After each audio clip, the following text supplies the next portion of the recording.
তাহলে কিন্তু ব্যাংকের প্রস্তুতি খুবই সহজ। তো যারা এই কথাটা বলেন, আমি কিন্তু আশা করি যুক্তির মাধ্যমে বুঝিয়ে দিলাম যে ব্যাংক এবং বিসিএস দুইটা কিন্তু ভাই ভাই, একটার সাথে আর একটা, একজন পড়লে আরেকজন হয়, আরেকজন পড়লে আরেকজন হয়, দুইটা কিন্তু ভাই ভাই, ভাইরা ভাই। তো দুইটার প্রস্তুতি কিন্তু একসাথে সম্ভব এবং আরও ভালো হয় প্রস্তুতিটা, তাহলে চাকরি পাওয়ারও সহজ হয়।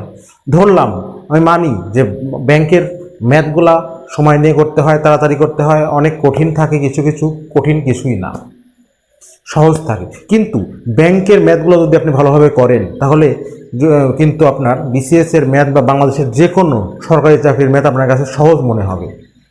তো এই জন্যই কিন্তু আমি আজকে ভিডিওটা তৈরি করলাম, চাকরি প্রার্থীদের যাতে মন দুর্বল না হয়, তারা যেন বিসিএস নিয়ে বছরের পর বছর পড়ে থেকে একটা ডিপ্রেশনে চলে না যায়, সেই জন্য আমি ভিডিওটার মাধ্যমে আপনাদের বলতে চাই সম্ভব। এবং চাকরিটা প্রথমে দরকার আপনার, একটা চাকরি যখন আপনার হয়ে যাবে তখন কিন্তু